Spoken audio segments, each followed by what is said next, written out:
De me permettre de m'exprimer sur ce sujet-là ce soir. En effet, la discipline positive, on va dire que c'est un modèle qui enseigne des compétences sociales. Donc, on est sur, on va dire, les mêmes fondamentaux, les mêmes règles que nos parents, depuis des générations en génération, nous transmettent. Et nous sommes là pour les retransmettre à nos enfants, pour qu'ils se positionnent sur le chemin des compétences sociales et qu'ils se positionnent également sur le chemin de la réussite, qu'ils s'écartent de la violence. Donc, ce n'est pas un attrape-nigo, c'est, j'ai envie de dire, une revisite des postures fondamentales que nous avons peut-être perdues, mais en tout cas que nos enfants doivent évidemment avoir pour se situer sur ce chemin-là de la réussite. Et si vous... En clair, ça veut dire qu'on descend de la pyramide, on se met à niveau de l'enfant, on le valorise et on l'implique dans la prise en charge. Alors, ça veut surtout dire qu'on accepte un postulat de base, j'ai envie de dire, de ce modèle de discipline positive, qui est que le monde a changé, qu'on a basculé, qu'on est passé dans un monde que nous appelons le Web 2.0, mais c'est vraiment pour le qualifier rapidement et pour dire l'importance de l'Internet, et qu'il est nécessaire aujourd'hui pour nous parents, pour nous adultes, qui sommes dans la relation avec l'enfant notamment, et en particulier avec l'adolescent, que nous devons, si vous voulez, changer de fréquence pour qu'il accepte, pour qu'il intègre les fondamentaux qui sont là depuis des générations et qu'il est nécessaire qu'il intègre. Donc, la discipline positive parle de posture, parle de comportement, a un autre regard sur la relation à l'autre notamment, mais c'est toujours pour le même résultat, c'est pour intégrer des valeurs fondamentales que sont le respect, la discipline, l'autodiscipline, l'autonomie. Voilà, on est sur ces fondamentaux-là, mais en discipline positive, nous on dit que pour que nos enfants puissent les intégrer aujourd'hui, pour qu'ils puissent nous entendre, il est nécessaire qu'on bascule et qu'on change de fréquence. Alors, coercition en berne, mais valorisation, ça veut dire aussi et surtout responsabilisation de l'enfant. Alors, ça veut dire qu'on passe par un certain nombre de concepts qu'on revisite, si vous voulez. Justement, toujours en partant du fait qu'on a changé de monde, on prend conscience qu'ils ont deux besoins qui sont fondamentaux. Un des deux notamment, c'est qu'ils ont un besoin d'appartenance. Et quand on bascule dans leur monde et quand on a une prise de conscience de leurs besoins, on adapte finalement les règles pour qu'ils se mettent sur ce chemin-là de la réussite. Alors, je vais être très concrète. D'un apprentissage, d'une rééducation, je crois que le terme n'est pas trop fort pour les familles. C'est presque ça. C'est-à-dire qu'en fait, l'idée, c'est qu'on apprend à être parent. Si je pars d'un besoin qui est le besoin d'appartenance de l'enfant, aujourd'hui c'est très clair, il est vrai que ce n'est pas nouveau. Déjà Adler qui a inventé, on va dire, la discipline positive, c'est-à-dire le psychanalyste norvégien, voilà, autrichien, début du XXe siècle.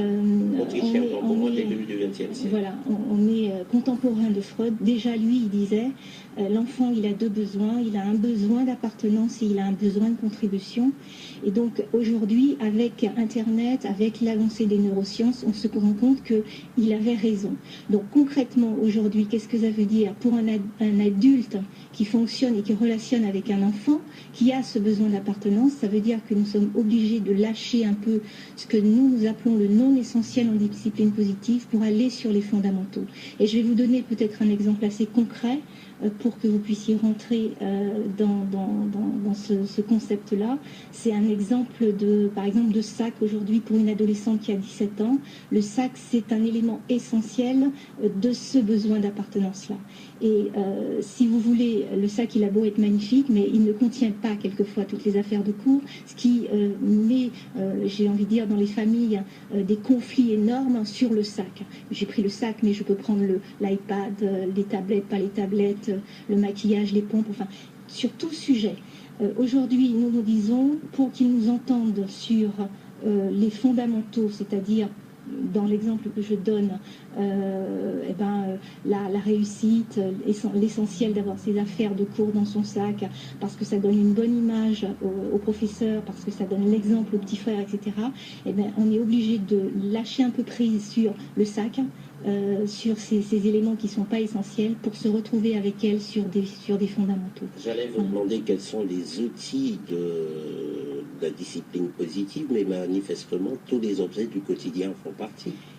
On est dans un apprentissage parce que voyez-vous, ce qu'il faut vraiment fondamentalement retenir, c'est que on est sur des postures, on est sur des comportements, on est sur des attitudes et on apprend du coup à être dans la relation avec l'autre. Par exemple, je vais vous dire, pour un adolescent aujourd'hui, il est extrêmement important d'être dans le questionnement. Donc on doit passer de l'injonction à la question.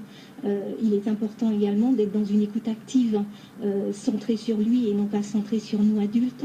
Nous devons également être aussi dans l'exigence, mais ce n'est pas une exigence comme nous l'étions, on va dire, génération X, c'est-à-dire voilà, avant 70, hein, pour faire court. Avec la génération Y, on est obligé d'être dans une posture d'exemplarité. Voilà, c'est ça. Vous presque les parents à une posture de psychanalyste, puisque, si je comprends bien, il faut comprendre les faits et gestes de l'enfant, les analyser, les comprendre. La colère, par exemple, la comprendre avant de pouvoir agir et interagir. Et négocier, peut-être, c'est un mot important aussi. En fait, il n'est pas nécessaire de rentrer dans de la psychologie et dans de la psychanalyse. Par contre, il est fondamental d'être dans la vision de l'autre. Voilà.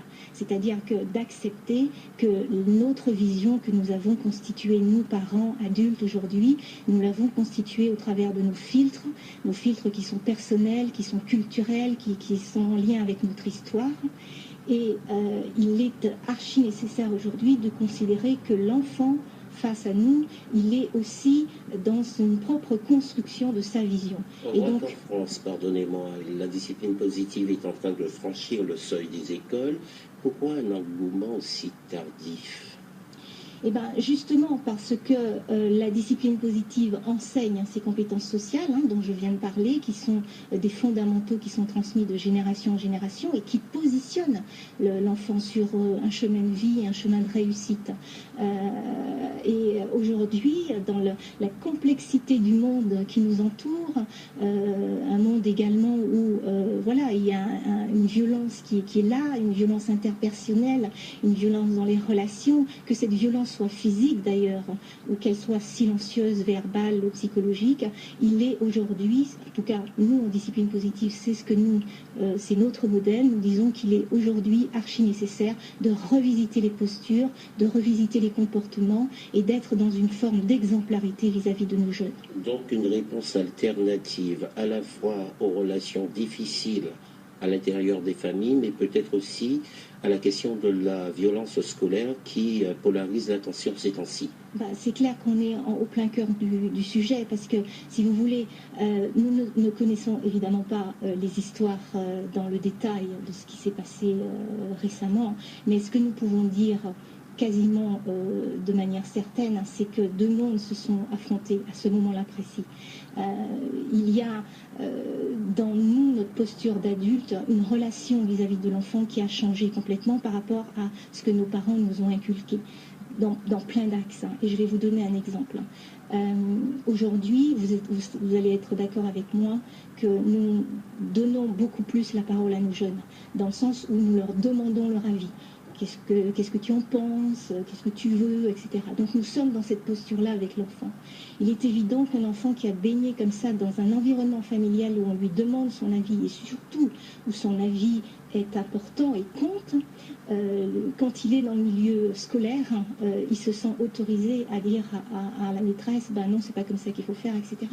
Donc si la maîtresse, elle est dans une posture de verticalité, de directivité de nos parents, tels qu'ils nous ont éduqués, et ben deux mondes s'affrontent. Les parents se rebellent parce que les parents n'élèvent pas l'enfant dans cet environnement-là, et vous avez deux mondes qui s'affrontent à ce moment.